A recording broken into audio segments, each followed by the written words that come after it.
เป็นวัดร้างโบราณสืบสาน2524พระมหาราชครูเกษราปัญญาปรมาติกาจารย์จากวัดดับภัยเชียงใหม่สืบสานเวลาผ่าน131 ปีนานไกลวัดพระบาทอุดมรุ่งเรืองงามตาเจ้าน้อยบุญทาวงศาข้าหลวงบวงเชียงใหม่ปกครองหัวเมืองฟ้าทุ่มเทแรงกายแรงใจทุกชาติพันธุ์รวมใจรักษามัคคี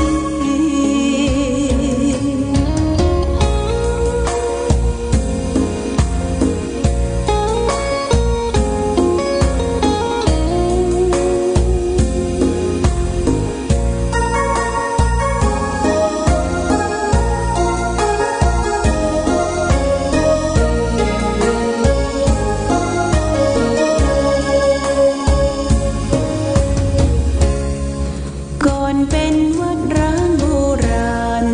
สืบสาน2524พระมหาราชครูเกษรา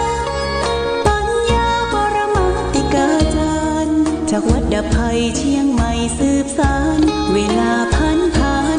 131 ปีนานไกลวัดพระบาทอุดมรุ่งเรืองงามตา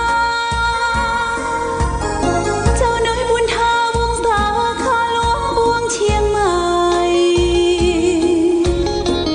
ปกครองหัวเมืองฟ้าทุ่มเทแรงกายแรงใจทุกชาติพันธุ์รวมใจรักษามัคคี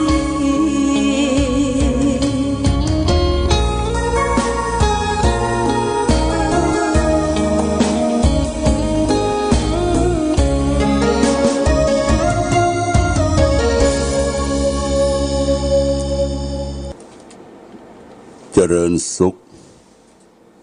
ศรัทธาสาธุชนญาติโยมท่านพุทธบริษัททั้งหลายวันนี้รายการธรรมประทีปส่องต่าง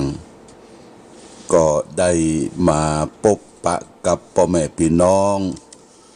ศรัทธาสาธุชนญาติโยมแห่งครั้งหนึ่งวันนี้เป็นวันพุธที่31เดือนมีนาคมพุทธศักราช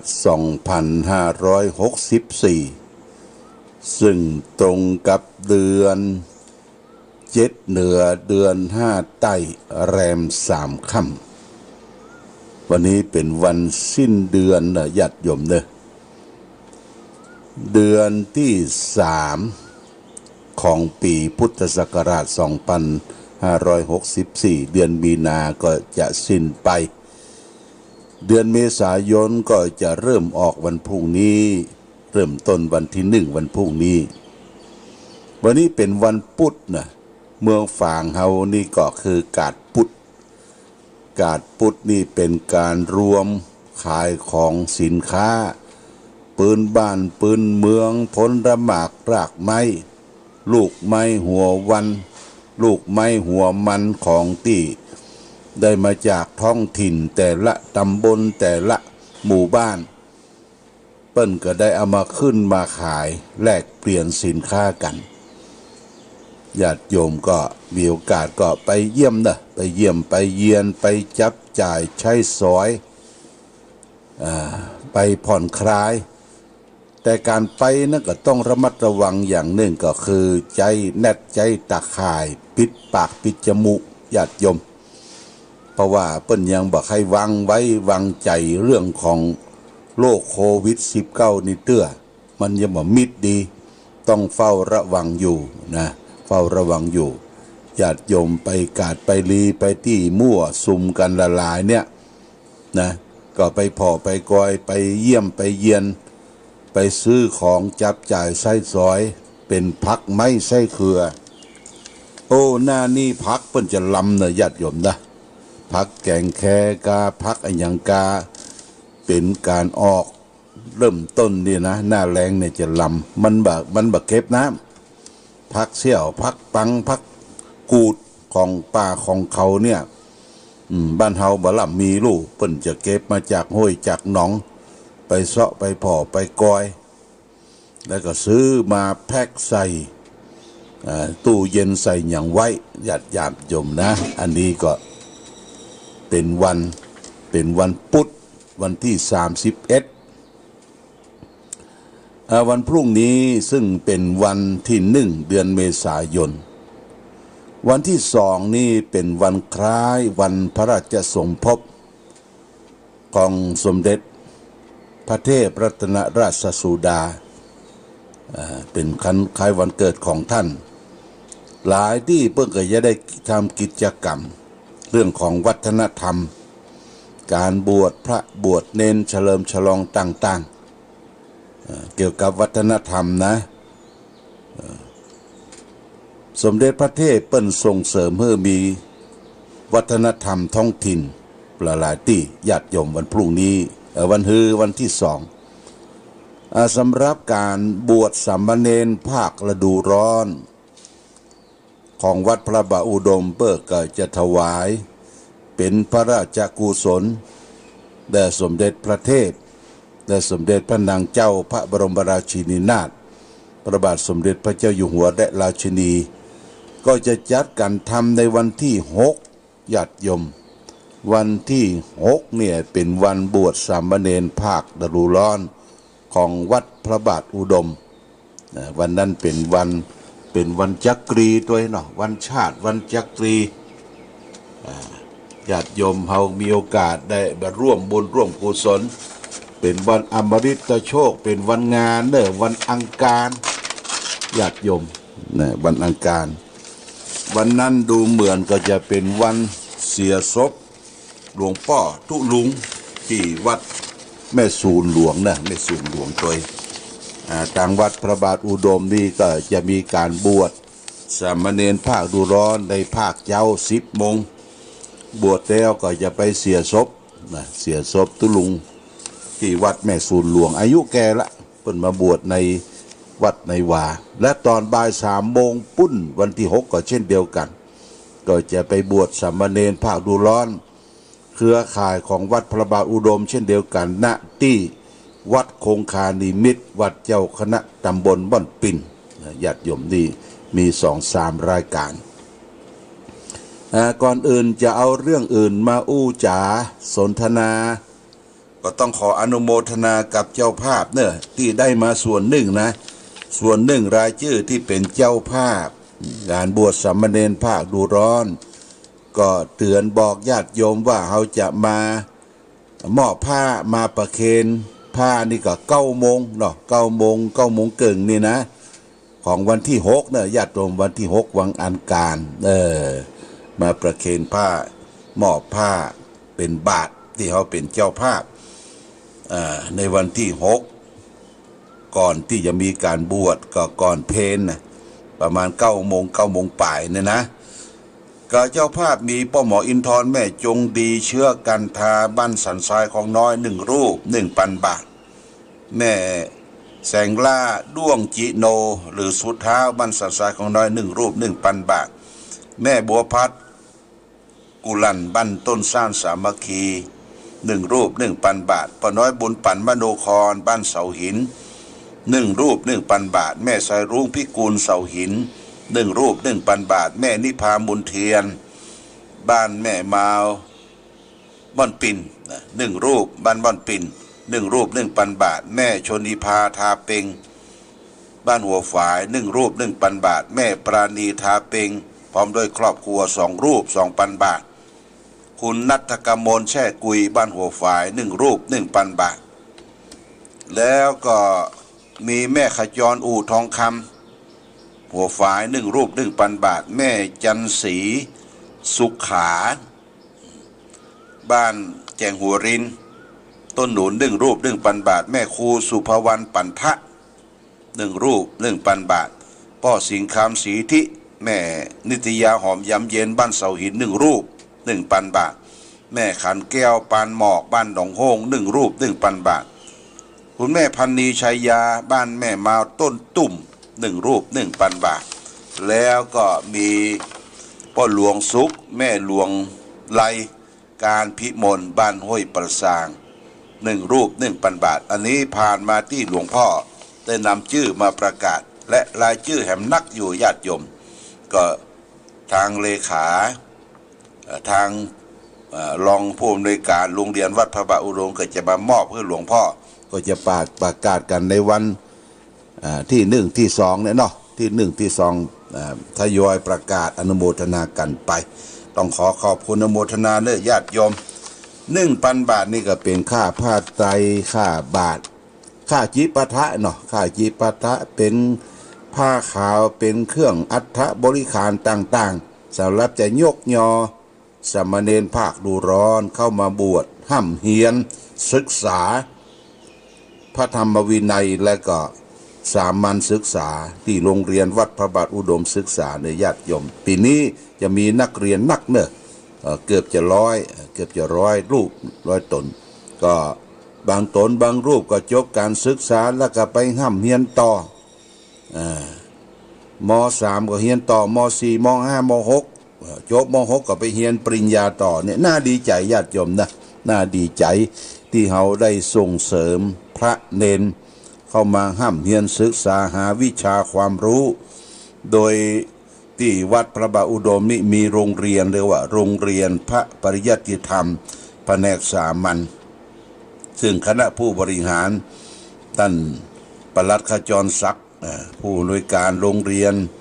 หรือครูใหญ่เพิ่นก็ได้มาบริหารจัดสถานที่แปลงห้องน้ำห้องท่าโอ้สะอาดสะอ้านเรียบร้อยสำหรับห้องน้ำพิเศษหรือว่าห้องน้ำคนพิการต้องขอบคุณกับแม่ตาชัยวงศ์พร้อมโดยพระครูปริยัติชัยการร้อยตรียุทธและก็นางลูกสาวสายชนแห่งท่านจะเป็นเจ้าภาพห้องนี้30,000 บาทเนี่ยท่านลูกสาวคณะลูกหลานของแม่ตาชัยวงศ์เอาสตางค์มามอบแล้วหลวงพ่อก็มอบเพื่อทางผู้จัดการโรงเรียนผู้อำนวยการโรงเรียนจัดทำละเป็นห้องน้ำพิเศษสำหรับผู้เฒ่าผู้แก่พ่อแม่คนพิการเฉพาะที่นั่งวีลแชร์ก็เข้าไปเนี่ยมันจะสะดวกสบายมีที่เกาะที่กำนะญาติโยมจัดทำที่หลังห้องประชุมโรงเรียนพุทธบริษัทข้างโรงเรียนวัดพระบาทอุดมสำหรับ10 ห้องนั่นก็วันหลังจะเอาชื่อทยอยมาอ่านสำหรับเจ้าภาพห้องน้ำโรงเรียนวัดพระบาทอุดมศึกษาห้อง1ก็25,000สร้างเสร็จเรียบร้อยแล้วญาติโยมแต่ห้องพิเศษเนี่ย30,000มันมีกระจกมีอย่างนี้โอ้หลายอย่างมีอ่างล้างหน้ามีกระจกมีอย่างที่จะอำนวยความสะดวกเนี่ยคือญาติโยมท่านสาธุชนศาสนาเฮาเนี่ยถ้าช่วยกันนะถ้าช่วยกันบำรุงรักษาส่งเสริมบหันแก่ความได้บหันแก่ความทุกข์ความยากมีการเสียสละร่วมกันเนี่ยมันก็สร้างสรรค์ให้ศาสนาให้การศึกษาเนี่ยบ้านเฮาเมืองเฮาเจริญรุ่งเรืองเจริญรุ่งเรืองยิ่งขึ้นไปที่เฮาได้เสียสละเวลาช่วยกันทั้งพุทธบริษัท4ภิกษุสงฆ์สามเณรอุบาสกอุบาสิกาช่วยกันจันรงรักษาพระพุทธศาสนามีการห้ามเกียรติเงินศึกษาเข้าไปบวชแล้วไม่ใช่อยู่เคอะเลอะบดานะญาติโยมมันต้องไปเฮียนโดตุเจ้าบอกว่าเนนเนี่ยเปิ้นบ่ฮื้ออยู่บดาแล้วประเดี๋ยวนี้จะไปลบหลีกอยู่บวชหลีกลี้หลีกการหลีกงานบวชผ่านเข้าสุขเข้าสารอยู่ในวัดในวานี่บ่ได้ละนะผู้ปกครองเปิ้นสอดส่องดูแลจะไปเลยเตยอยู่ไป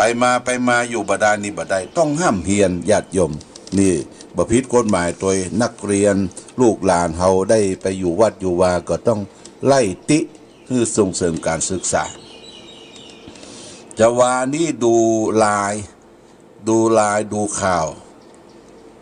นายกของเมืองลาวญาติโยมเนี่ยประเดี๋ยวนี้เป็นประธานเป็นนายกโอ้เปิ้นอู้ดีเปิ้นเป็นประธานของ แว่นแค้นต่างๆสุดท้ายก็ได้รับเลือกตั้งเป็นนายกประเทศลาวท้าวคำพันธ์เนี่ยชื่อว่าท้าวคำพันธ์เปิ้นมาเป็นนายกเปิ้นเริ่มต้นให้มีการศึกษาก่อนก็เอาคนมามาเรียนศึกษาผู้ใหญ่เด็กเล็กเยาวชนอยู่จอกใดแจงใดมาเรียนเพราะว่าการศึกษาเท่านั้นที่จะนำพาให้คนเจริญนะญาติโยมคนเจริญคนรุ่งเรืองถ้ามีการศึกษานี่มันเจริญบ่ได้ปกครองบ่ได้ปกครองยากบางคนนี่มีการศึกษาเอาขี้ข้างเข้าถูเปิ้นอู้อย่างบ่ฟังบ่มีเหตุมีผลนี่บ่ได้นะญาติโยมจะต้องมีการศึกษานี่เป็นประการสำคัญรากตึกคืออิฐนะรากฐานของชีวิตคือการศึกษาเพราะฉะนั้นอนุโมทนาญาติโยมนะที่ได้ร่วมกันส่งเสริมให้มีการจัดงานจัดการศึกษาบัดนี้พระเนรรุ่นใหม่เนี่ยเปิ้นทำงานแต่นะหลวงพ่อก็เป็นผู้จัดการเป็นผู้ดูแลอยู่ตั้งเบื้องบนอย่าไปจัดการวิ่งเต้น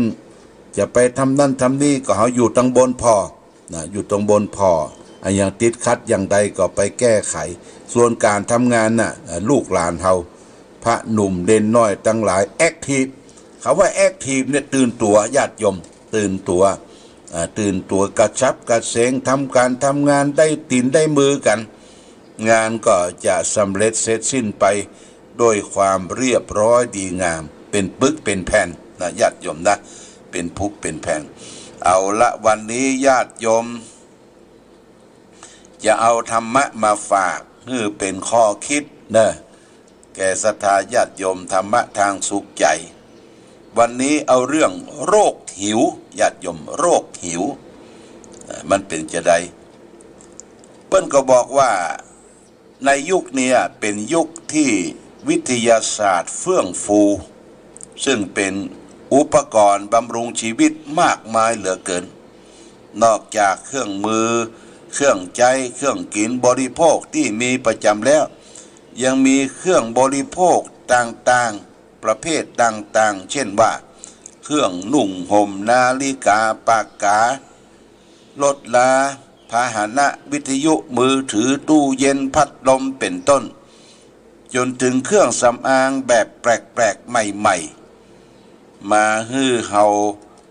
มาใจเป็นสิ่งที่อำนวยความสะดวกยิ่งนักบรรดาพ่อค้าแม่ค้าในขายก็คาดการเอาใจลูกค้าเป็นอันดีมีการโฆษณาประชาสัมพันธ์ทางเฟซบุ๊กทางไลน์ทางโทรศัพท์ญาติโยมบางที่เขาลงไหลข้างใครนะสั่งมามาเมินรู้หมดรู้หมดนะที่รู้หมดเพราะอย่างเพราะว่าเขาบอกว่าสินค้าที่เขาสั่งน่ะมันมีมาตรฐานอย่างใดญาติโยมซื้อมาได้เมินเอาไปขว้างเป็นเตอะเยอะตะเนี่ยหลอดไฟพ่องยังพ่องรู้หมดนะญาติโยมอันนี้ก็เขาเป็นตกเป็นทาสของการโฆษณาชวนเชื่อแต่ทุกสิ่งทุกอย่างเนี่ยเขาก็มาคิดแถมอย่างหนึ่งก็คือถ้าใครจะตามใจตัวเอง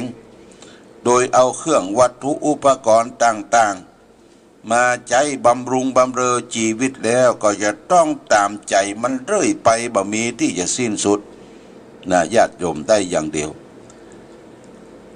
พรส่งไปบ่มีสิ้นสิ้น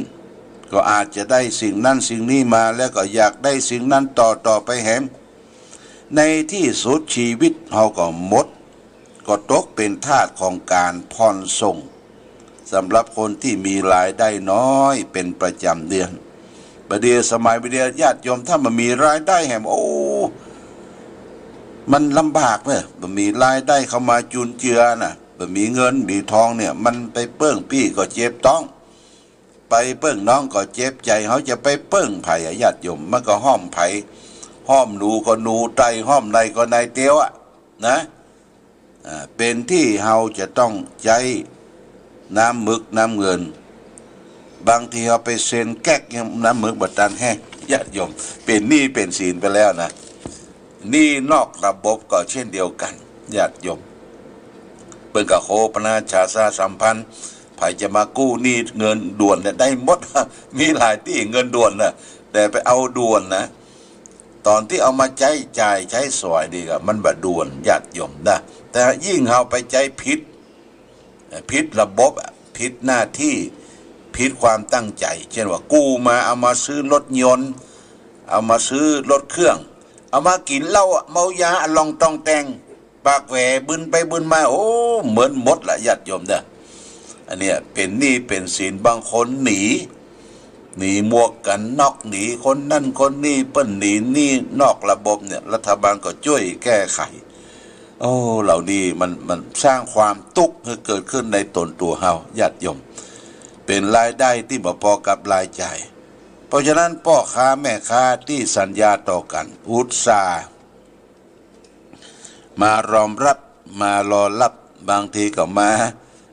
รับเงินเดือนบัดตามได้จ่ายเขามารอละแวดตะลุ่มแวดตะลุ่มที่จะเอามาเงินที่จะออกญาติโยมอันนี้ต้องระมัดระวังเพราะว่าคนเฮาเนี่ยตึงวันแล้วมันเป็นโรคหิวนะโรคหิวโรคกระหายเนี่ยสำคัญนั่งที่ไหนก็ต้องคิดอยู่ตลอดเวลาว่าจะเอาอย่างมาป้อนจิตป้อนใจเอามากินเอามาบริโภคเนี่ยคิดอยู่ตลอดเวลายิ่งคิดยิ่งมามีการมีงานทำเนี่ยโอ้หมดหวัง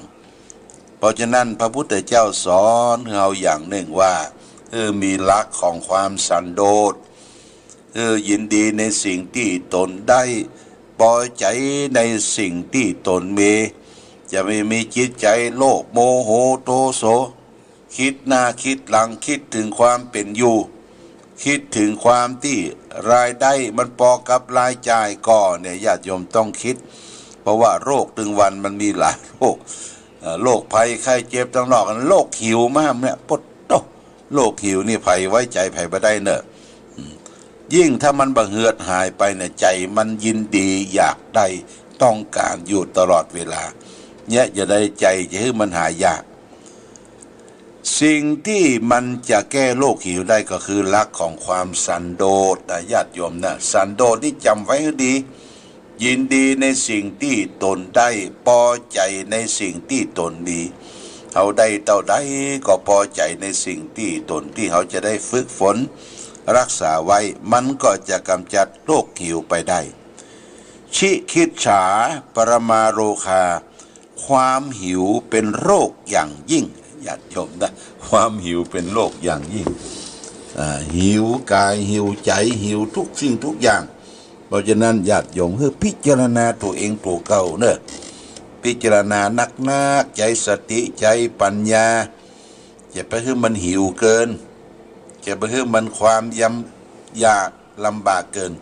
คือเขามีแล้วก็พอกินพออยู่ดำเนินชีวิตและจะไปสร้างความเดือดร้อนแก่คนนั่นคนนี้คือคนที่อยู่ใกล้เคียงไปโลภไปไปเบียดไปบังไปแมทของเปิ้นญาติโยมเนี่ยจะไปแมทของเปิ้นเด็ดขาดนะคำว่าแมทนี่คือลักขโมยยิบฉอยของคนอื่นที่ไม่ได้อนุญาตนะญาติโยมนะไม่อนุญาตทางนอกประเทศนะอย่างประเทศมาเลเซียประเทศอื่นเนี่ยที่เปิ้นมีกฎหมายรุนแรงเปิ้นกกมือลูก